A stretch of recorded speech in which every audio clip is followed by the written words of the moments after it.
it's just so well decorated in here too. It's really cool. The Voice 17104.com. This is Zanetta Wingfield, and you're listening to The Voice 17104.com. The Voice 17104.com.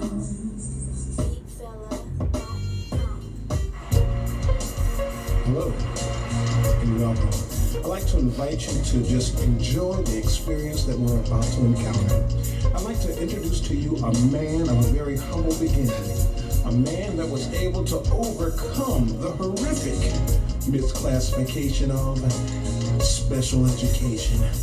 A caring man, a man that will encourage you because he's been there and done that. And I'd like to encourage you to keep an open mind and be empowered to change your life. I'd like to present to you a man of men, Richard Utley.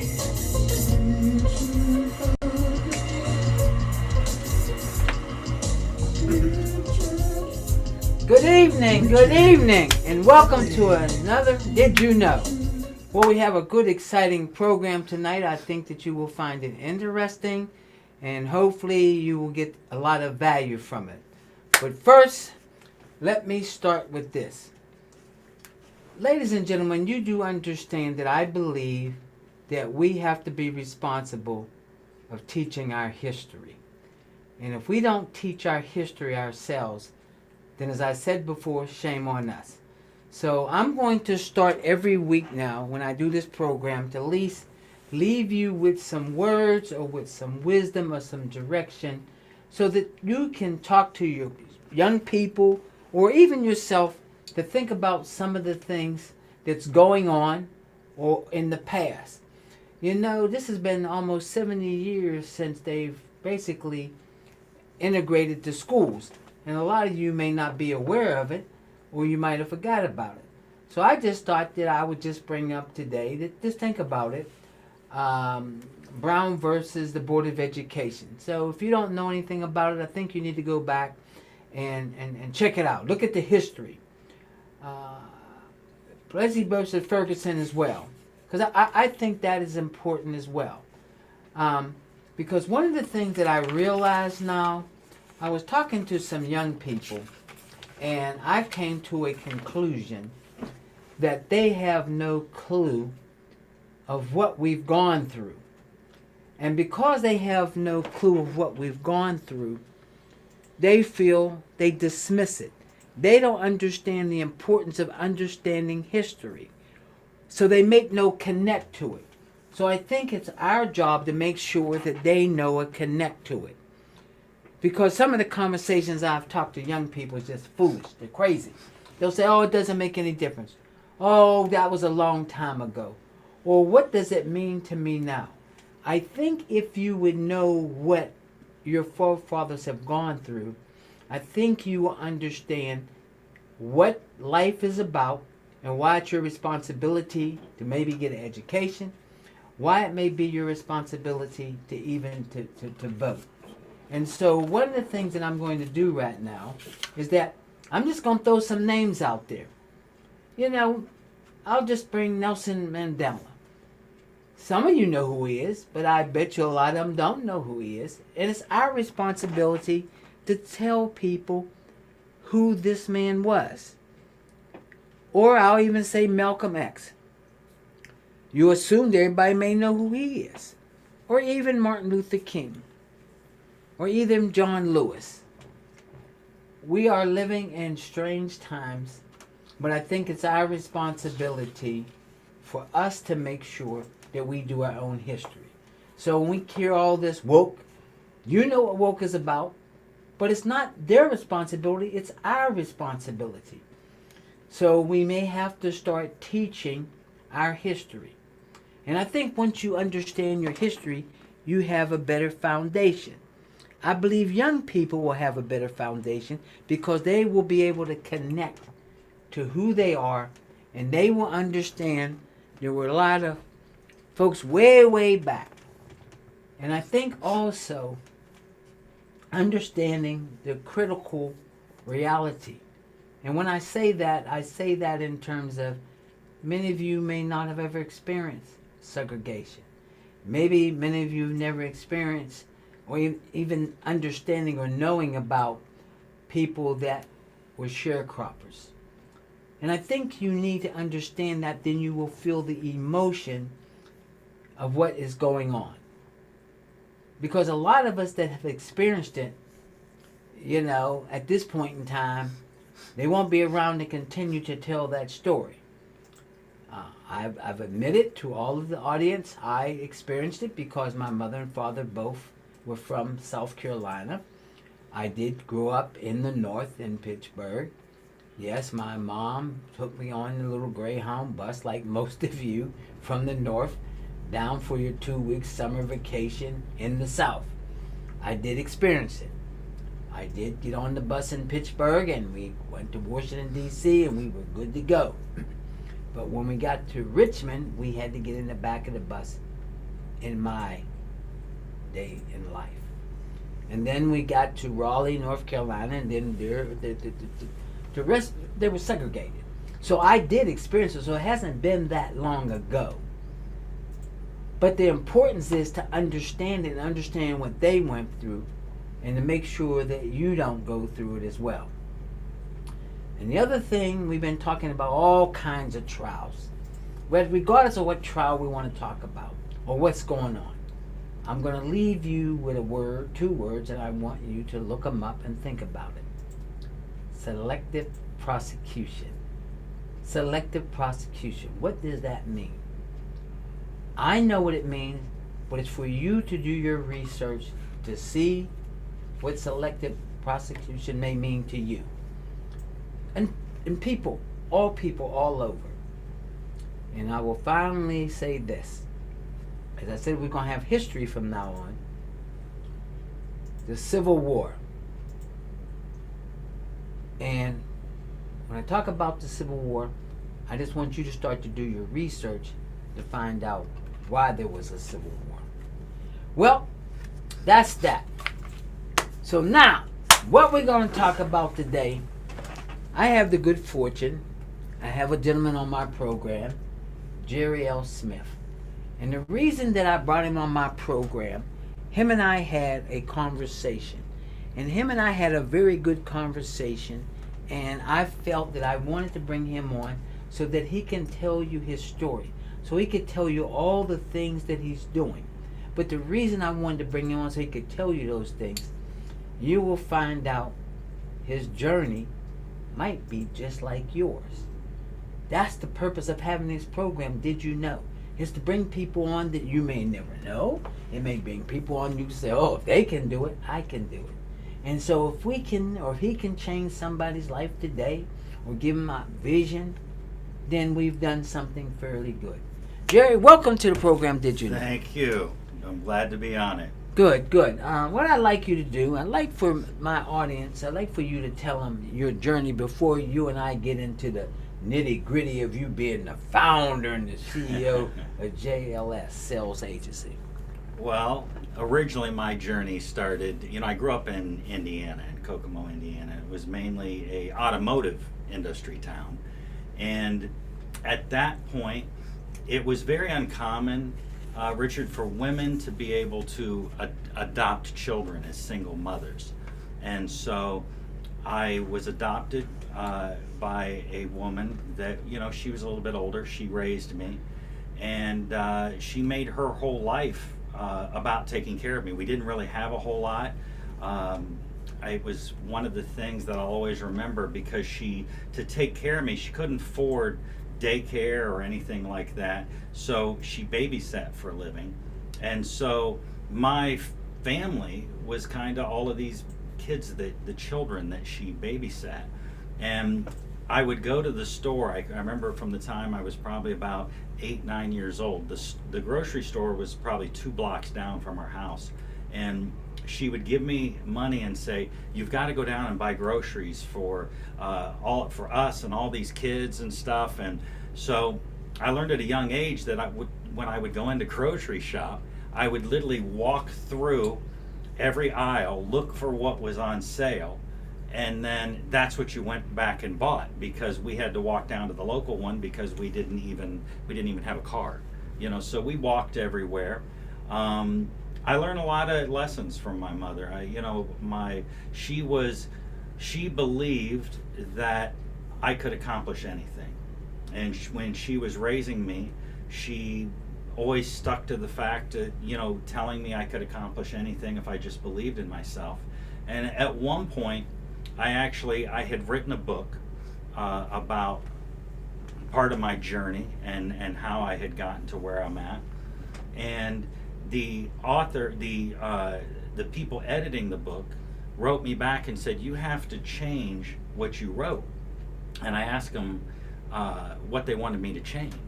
And I had a sentence in there that said that my mother had brainwashed me into believing that I could accomplish anything. And they came back and said, no, that's too sinister. You can't say that. But, that's kind of what happened. And so along the way, because when you don't have resources, you have to pick what it is that you can do as a kid. It wasn't like I could go golf. I mean, that was the farthest thing from anything. Without a father in the picture, there was, you always felt like you were behind everybody when it came to sports. And so what I started doing at one point was playing chess. And as I started playing chess and traveling around playing in chess tournaments, I grew to realize that the game of chess is a lot like life. And so the reason that I think I was able to succeed was I believed in myself. I believed that every obstacle in life that I would run into, and we all run into them. I ran into a lot of obstacles. I think the challenges, the obstacles, I think they always create opportunity. And so I started thinking that way, that no matter what happened in my life, if an obstacle came about or something negative came about, I would pick it up like it was a cube, and I would say, I'm going to look at this from every direction, and I'm going to find what the opportunity is. And so I just started doing that. And so then at one point, I was going into college, and my freshman year, I was approached to sell insurance. And I went and rode with their top people. And afterwards, I told them, this isn't for me. I'm just not going to do it. I'm not that kind of person. I'm not charismatic. I don't have that kind of personality. And so they said to me, well, Jerry, why don't you just look at it like it's a chess game? Treat it like a chess game.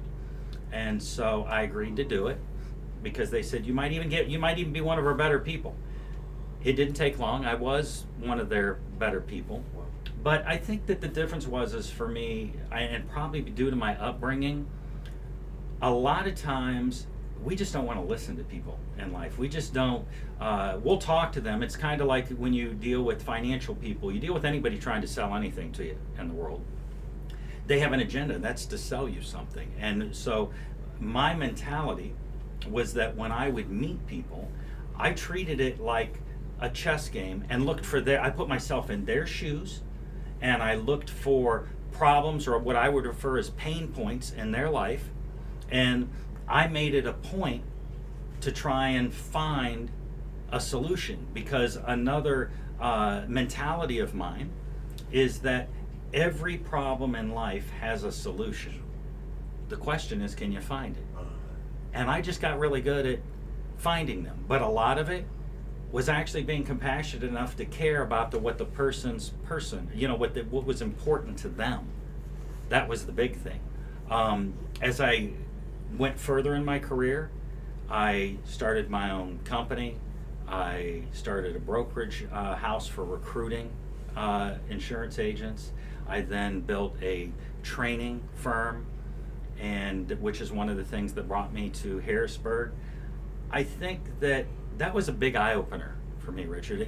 When I was doing trainings, because at this point in my career, because I started so young, people were wanting to learn from me because of the years of experience, but it was just because people with my experience, a lot of them were retiring. I just had been around a long time. And I'll never forget the first time it happened to me. I was sitting in a room with a bunch of financial guys that they're doing training with me, and a couple of them look at me and they say, Jerry, we can't do what you do. And I was a little confused as to what they meant. And so I asked them if they would clarify it, and here's what they meant. They weren't willing to take the time to actually get to know the person's circumstances or know the person. Because for me, I wanted to know about their family, the dynamics of the family, not only the finances, the insurance, whatever could impact their lives in a negative way. And they said to me, we just can't do it, Jerry. Because if we took the time to be as thorough as you do, and they didn't do business with us, we'd be just concerned that we wasted too much of our time. And so I said to him, the crazy thing is you're paying me to teach you, and yet the thing is you're afraid to take the time to do what's right, because that's really what it's all about. And so, what could I really say? I except for the fact that I didn't really know what to tell them. I've done it, regardless of what a person had. They had a lot, a little, what the circumstances were. I can tell you this: every person that has ever met me, they got the same Jerry Smith every single time. And I think that the coming from not having a lot, I talk about where people would, fear can be a tough thing. It can slow you down. It can stop you. It could, in my case, I think that it kind of catapulted me, because as I would think back at no car, when I went to go take swim lessons as a kid, we had to walk. I went back to my hometown one time and drove it just to kind of see what it really was, because you know how it is one block seems like 5 blocks, but it was actually a little over 2 miles. And so my mother would walk me to the YMCA downtown to take swimming lessons, and then we would walk back, but we always had to walk everywhere. And so I think that the fear of never having anything or having to live broke, I understood what poor was in a sense. I just didn't want to be there.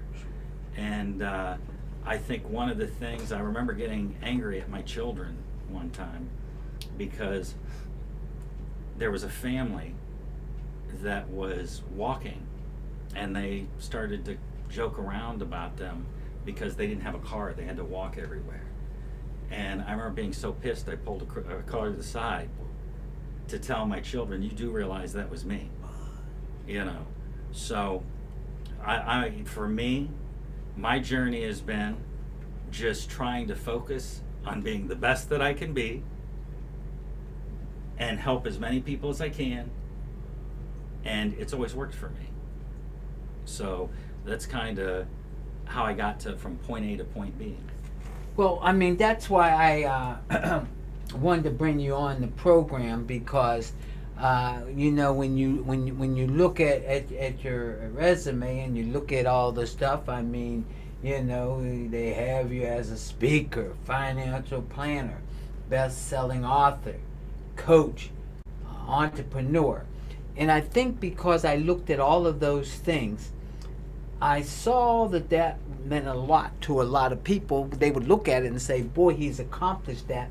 But my point, what I really felt compassion about, was what made you do that. What drove you? Okay, you did say that, yes, you walked. You did say that you grew up poor.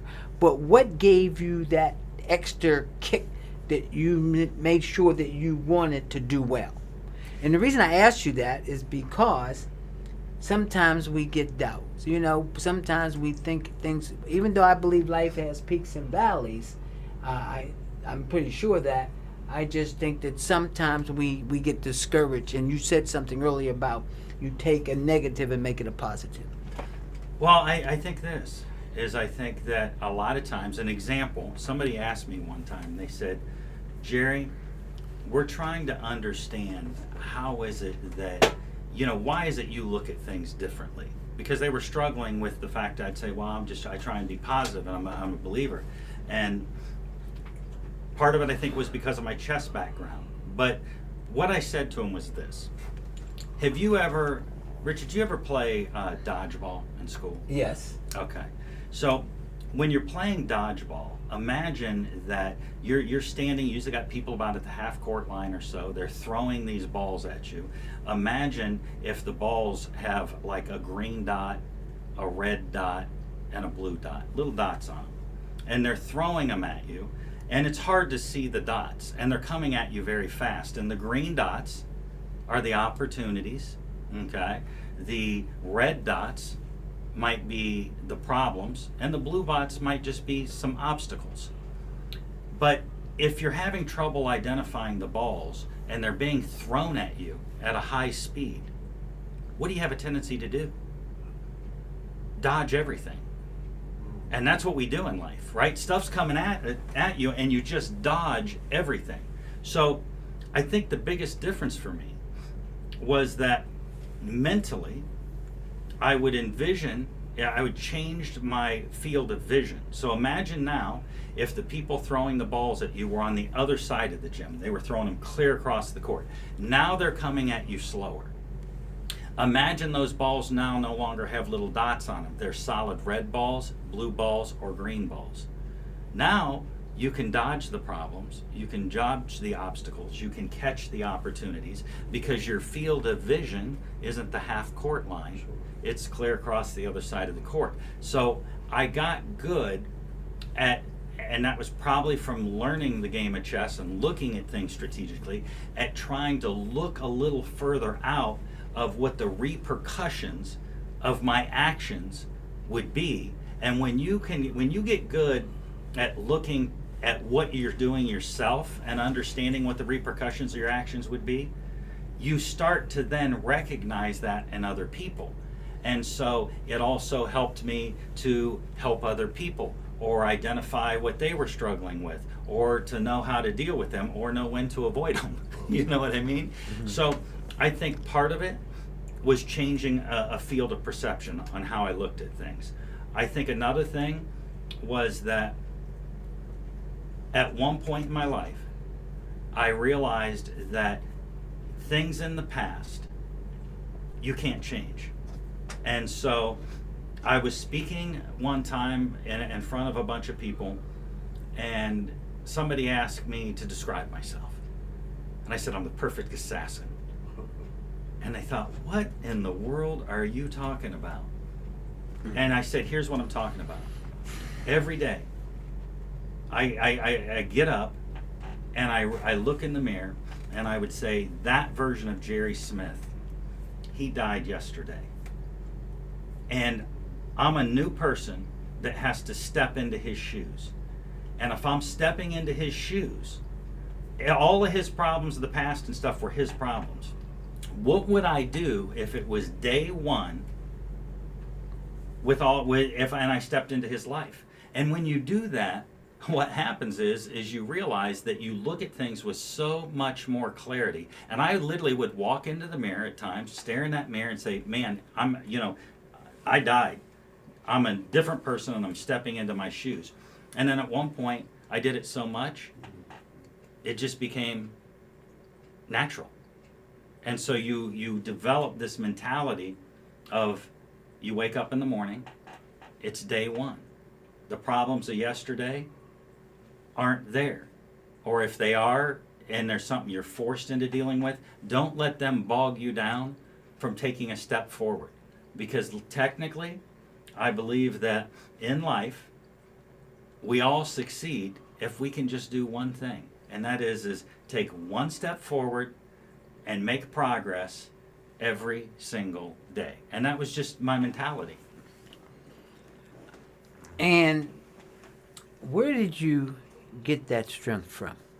Where do you think you got that strength from? I think that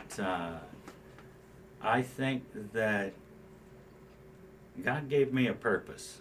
I just don't know what it is. Okay? Okay. And I just move forward. That's another thing that I do. I believe that I have a purpose. Okay. And I move forward every day without doubt, believing that that things are going to go right. Not to say they always go right, but I believe that every obstacle creates an opportunity. Every adversity creates an opportunity.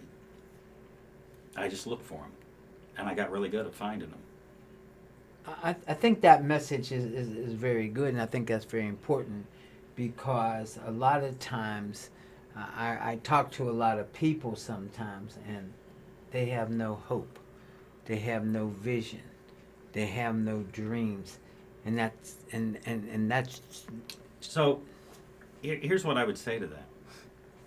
When I wrote the book Checkmate, Beat the Miss and Win the Game, it was about insurance and salespeople. But the message really applies, I think, to everyone. And the message of the book, when I started, everybody told me, don't do this, you can't do this, you should do things this way. And they didn't work. But yet everybody was telling me I couldn't do the things I thought that I should do. I couldn't, that just is not how you do it. And so I called them myths. And the myths in life are the things that hold you back, the things that people, it's the outside people that tell you this should work, this shouldn't work, or you should believe this way, that all of a sudden when you buy into that, because it's in anything we do in life, things beat us down, right? And then the world tells us that we should be beat down. And the important thing is what causes us to feel beat down? It's because there was a problem, mainly an adversity that we struggled to overcome.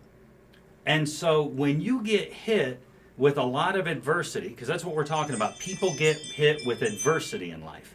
When they get hit with a lot of adversity, they want to give up. But the difference is if you realize that every adversity in life, and I promise you this, because I haven't found one yet that wasn't an opportunity.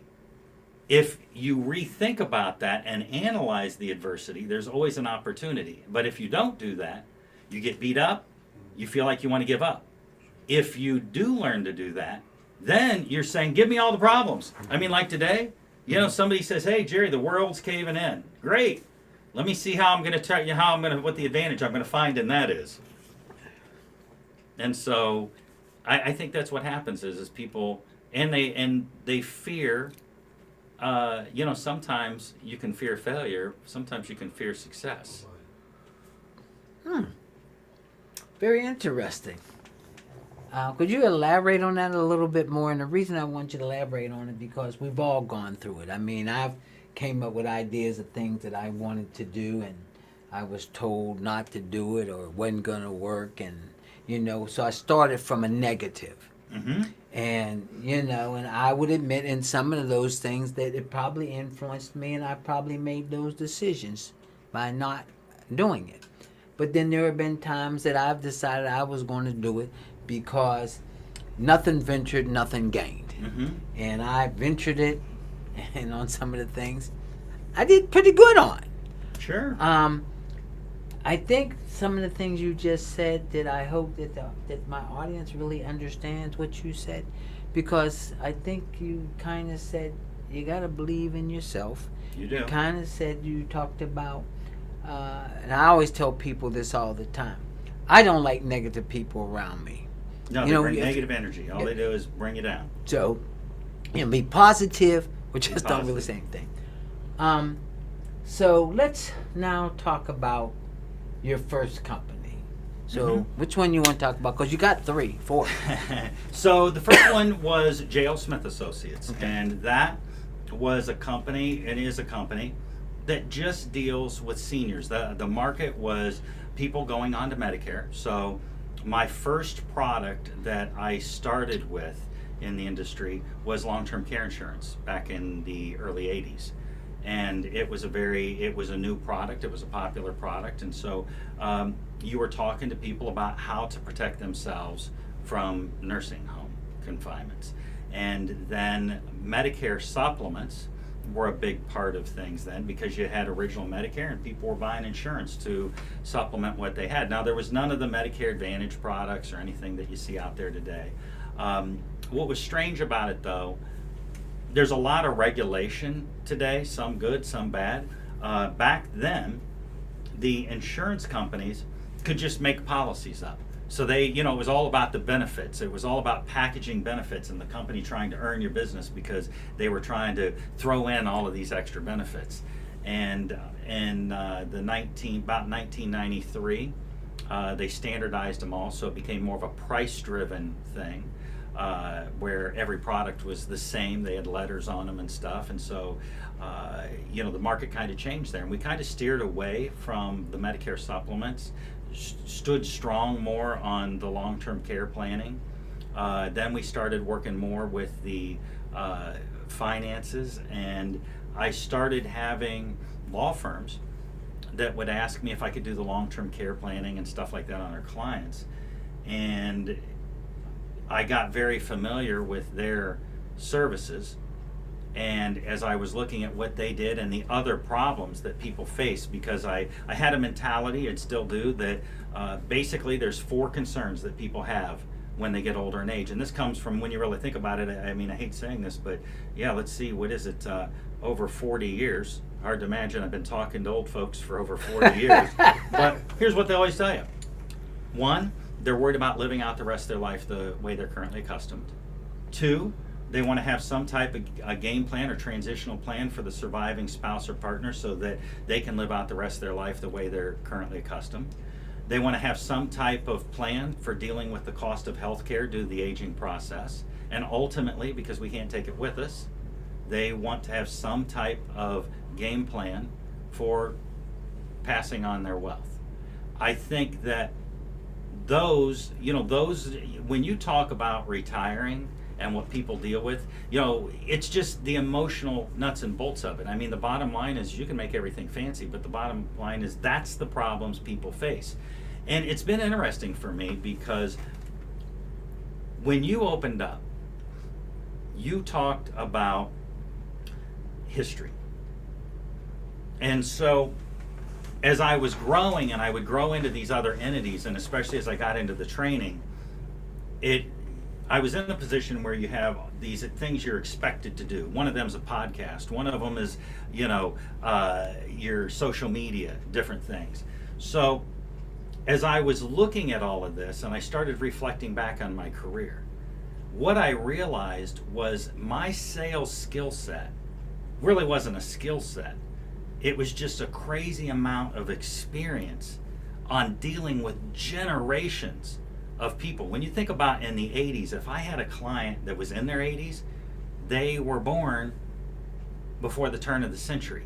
I mean, they actually, I think the last Stagecoach roundup, or this last of the Outlaws, was 1915 or 16 or something like that. So the mentality was totally different. My clients, when I started, all came through the Great Depression, World War I, World War II. And so their mentality and what they passed from one generation to another was completely different. And so when I reflected back on my career, it was odd because I could see the literal breakdown of American society was tied to one thing. And that was we were failing to pass the education onto our children. Because see, those past generations, they worked for their kids with a mentality. 1, they wanted their children's lives to be better than theirs. I would have people that, there would be times where I asked somebody to pay their insurance premium. They would go either rummage through the house.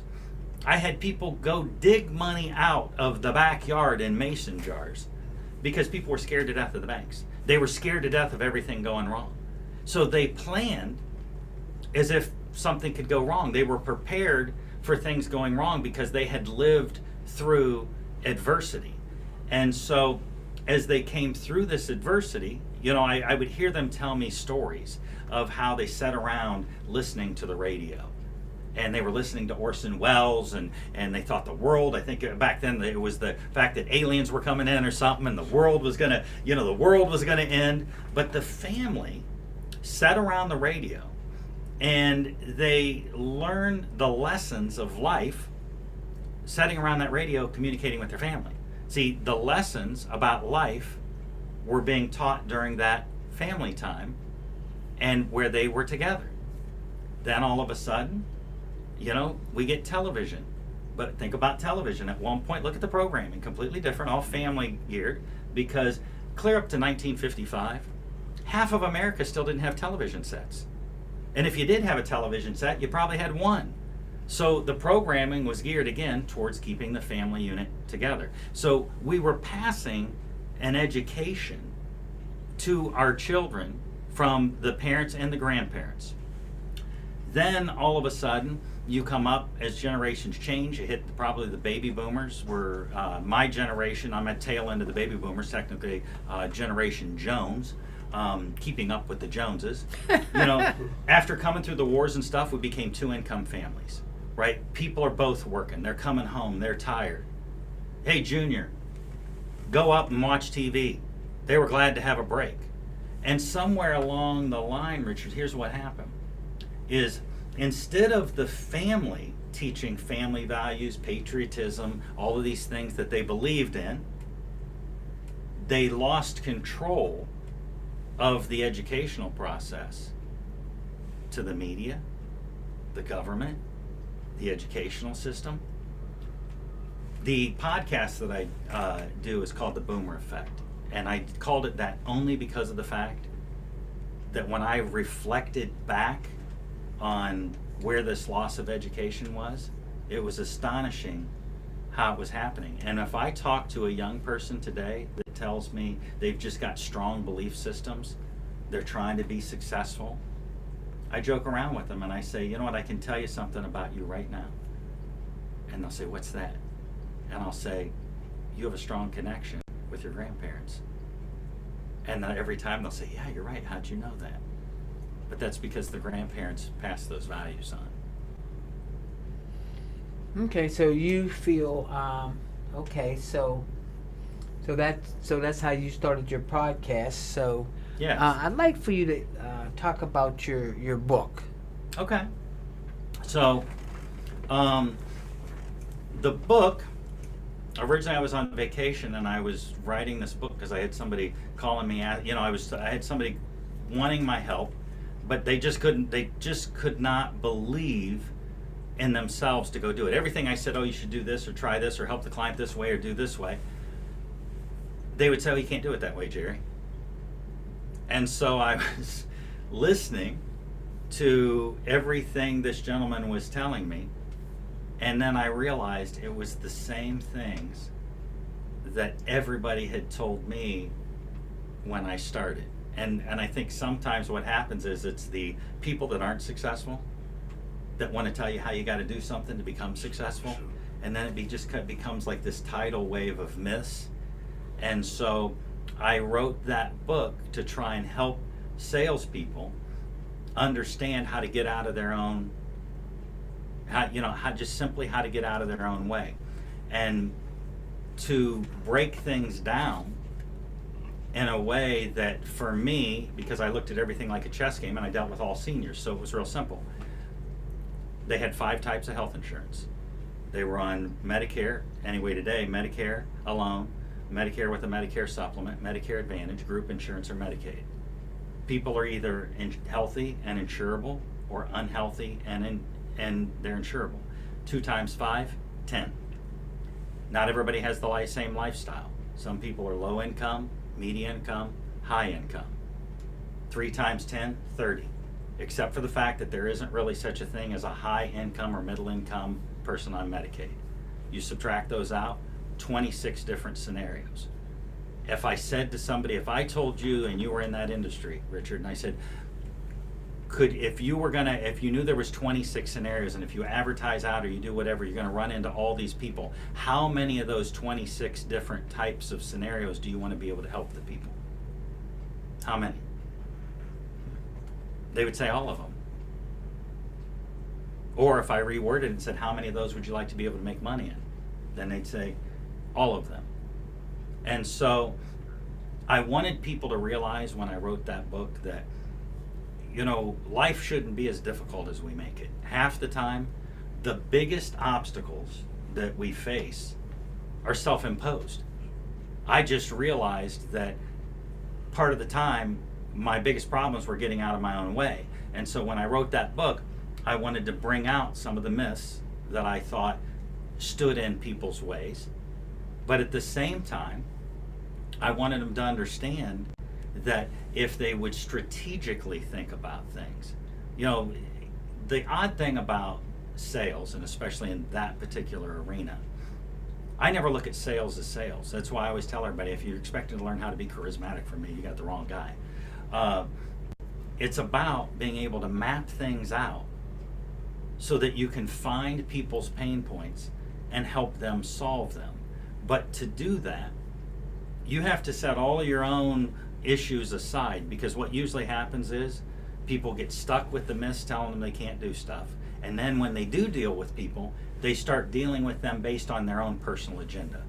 And you can't help people if it's based on your agenda. To help people, you have to base it on your own agenda. And you have to believe, because everybody in life, and maybe you're different, maybe you've never had any obstacles. Now I know different because we've Had a talked. conversation. Yeah. Mm-hmm. But if you can't overcome your own obstacles and find the opportunities, how in the world could you help anybody else? What value are you to somebody else if you can't, if people deal with people and people are friends with people and people engage with people because there's a mutual benefit. Now, I had a lot of people like me, but I think my mutual benefit was that it didn't matter who the person was. Whether I was doing business with, I could be sitting, you and I talking, and I could meet a total stranger and be talking, and I would be interested in what they were doing. But most importantly for me, I was interested in what their pain points were. What was it that they felt was a challenge for them? And then during that conversation, I wanted to see if there was anything that I had that I could pass on to them. I call it immediate impact value. Is, can you have a conversation with somebody, and with one thing, if they can get one thing from the conversation with you that can help change their life in some way, it gives them an immediate impact value. And then that's what I try and do with all my trainings too. But that's a life story. That's something that people should do. Well, I think this is, when you go through life and you're trying to accomplish something, right? You said, oh, we get beat up. We get beat up. What do we do? How do we overcome that? One thing, learn to look for the opportunity in every adversity. That's probably step one. 2, realize that there's more people that fail in life than succeed in life. And granted, that's a definition, okay? And it's a personal definition. But that's, most people, they would see that there's the few that really did it and the ones over here that didn't, however they define it. But the thing they have to remember is the fact that when they're defining success, they have to define it, one, on themselves. I used to say to people all the time, it took me a long time to learn this lesson. When I was younger and I was trying to teach people to be successful in the industry, I thought everybody should think, eat, act like Jerry Smith. It took me a long time to realize not everybody wanted to be Jerry Smith. So being able to define your personal success, what that's supposed to be, learning to look for the opportunities in every adversity, and then at the same time always believing in yourself that you could accomplish, and most importantly, cut out the myths. And the myths is everything that everybody else is telling you on why you can't succeed.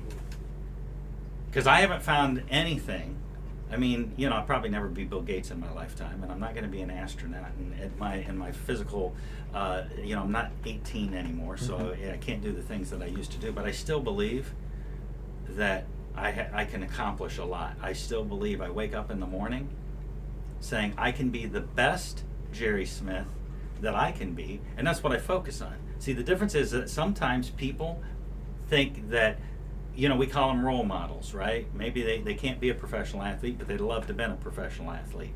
Our role model should be the best version of ourselves. Learn how to be the best that you can be. That's what I take pride in. I can safely say I focus on being the best Jerry Smith that I can be. I don't compare myself to anybody else, because I don't know that I really, you know, I don't try and make that comparison. They're a different person. I look at it of, this is who I am, how can I get better? And I believe that, you know, just by looking for opportunities, and knowing that adversity created an opportunity, blocking out the rest of the world telling me I can't do something, it helps you to understand that the only thing holding you back is what?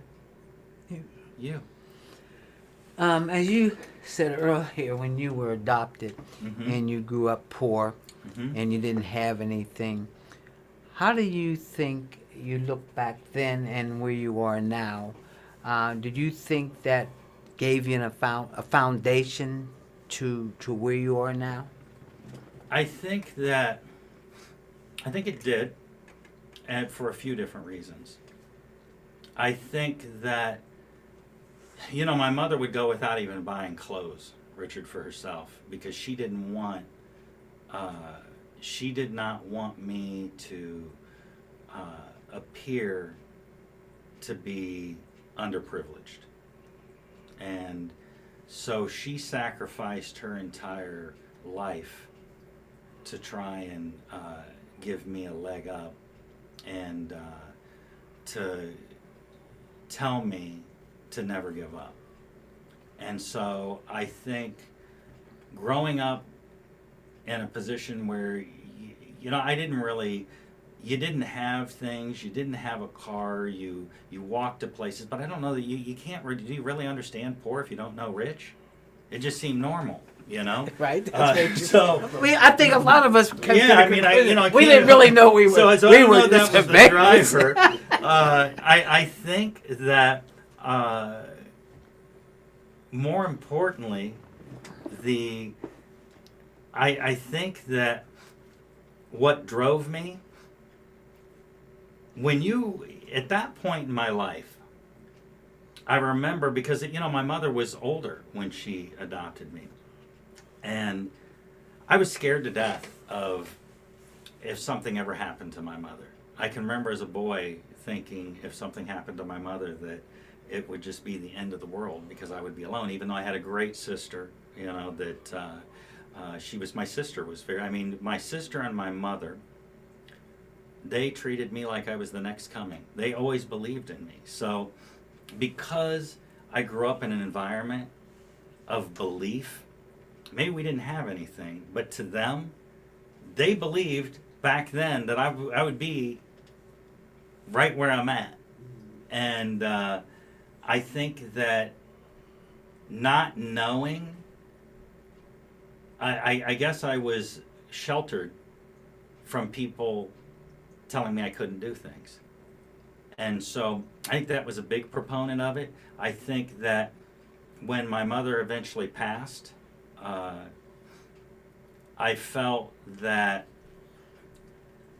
you know, it was strange, because she went into a nursing home, and I was in Ohio, and I moved her up because my sister was struggling taking care of my mother. And I got her an apartment, and I paid somebody to come in. It was right around the corner from me. I'd go in and check on her. And one day, I couldn't get her to answer the phone. I mean, she would get bladder infections and get disoriented and stuff, so I thought maybe she's got her days and nights mixed up. And so she didn't answer the phone that night, and I thought, well, she just, you know, got her days and nights mixed up. I went in, couldn't get her to answer the phone the next morning. So I drove over, and I opened the door, and I'm yelling out to her, and I faintly hear her. And what happened was is she had went to the bathroom and couldn't get up. And then she'd been on the toilet for so long that her legs, she just couldn't get up. And it was so strange because when I went in there, I knew that I didn't really envision picking my mother up off the toilet and having to clean her up. But I also knew by the look in her eye, it was the most embarrassing thing that she had ever gone through in her life. So ultimately, she had to go to a nursing facility. And when that happened, we had to apply for Medicaid. And she didn't have a lot, so there wasn't really a lot to lose. But the crazy thing is when she was living in Indiana and I was trying to help her out, I would pay the bills, send her some money. And she saved all the money I sent her. Instead of living with it, she saved it. And it was so important for her to have this stash for me. It was like $15,000. I couldn't even believe it. But I found it because in the checking account because we were having to apply for Medicaid. And I remember my mother being so angry at me because I had told her we were going to have to get rid of the house. And she asked me about the money, and I said, well, we're going to have to use the money. And for her, she still looked at me like that little boy and she had done without anything her entire life. Even as I was helping her, she saved all the money that I gave her to give it back to me like I was going to need it.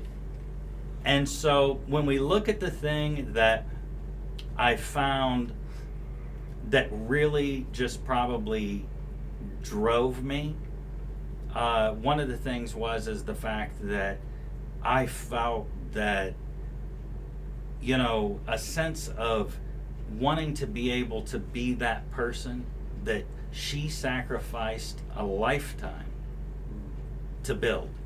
She sacrificed an entire lifetime to build who I am today. And so a lot of times the reason that I keep moving is because I'm still trying to be the best that I can be for myself and my belief systems. But at the same time, I think that I enjoy keeping moving forward and helping people and getting better at what I do, in the sense that I realize the sacrifice that she made to get me here. If that makes sense. No, that makes sense. Time goes very fast. It does. So you got 5 minutes to tell my audience whatever you want to tell them. Okay. Here's what I would say. Regardless of what you've got, what I like to do is, as I move through life, whatever I'm trying to do, every month, every week, I write down what I did positive and move forward. Because I think this is when we take steps forward. It's easy to forget about the steps forward. We forget about we forget about the steps forward, but man, we just thrive on the ones that we took backward. And so what I find is I have to remind myself. So when I have the wins, I write them down so that I can always remember.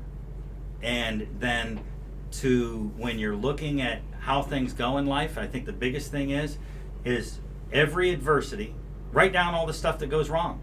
And then take the time to find what's good about it. I've never been able to find an adversity that there wasn't an opportunity. And if they would just focus on recording the positives, taking the negatives and turning them into a positive, shutting out the outside noise of everybody else telling them what they can and can't do, and try and not compare themselves to other people, but to be the best version of themselves, and to keep in mind at all times that the toughest adversities in life are simply self-imposed. That's what I would say to people. That is, in a nutshell, that's what I do. That's how I move forward. Because if not, the things that are going wrong in life can drive you nuts, drag you down, cause you to give up. Think about this.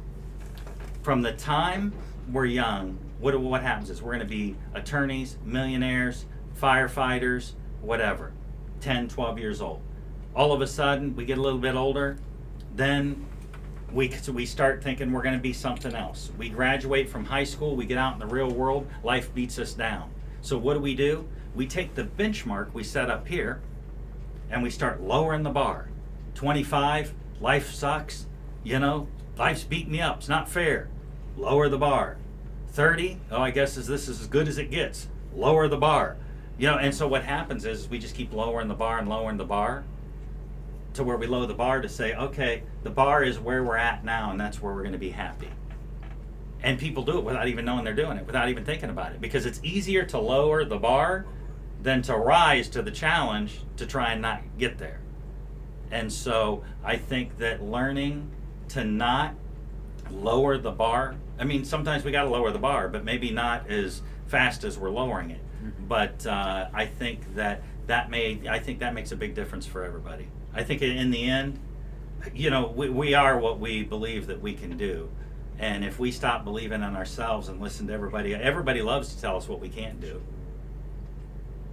But nobody, listening to other people tell us what we can't do won't get us where we want to be. And in this country, I hear so many people say, oh, you can't do this. Young people can't buy houses because the interest rates. And I'm thinking, well, that's odd. The interest rates that I had to pay were more like 12 or 13%.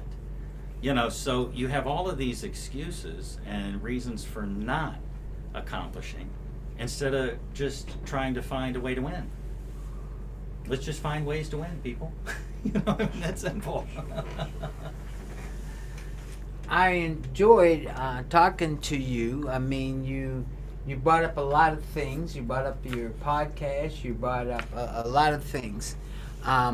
If you had to leave my audience with 2 sentences, what would it be? Or 2 words, either one, that you want my audience to take from you. Okay. I'll make it sentences. Okay. The first one, every opportunity or every adversity creates an opportunity. And the second one would be that the toughest obstacles in life to overcome are self-imposed. Okay. I think we'll leave with that. I want to thank everybody for tuning in tonight and looking forward to another Did You Know? Thanks for having me on the show. Thank you for joining the Richard Utley Show on The Voice 17104. We will be here on The Voice 17104 every first and third Tuesday from 6:30 p.m. to 7:30 p.m.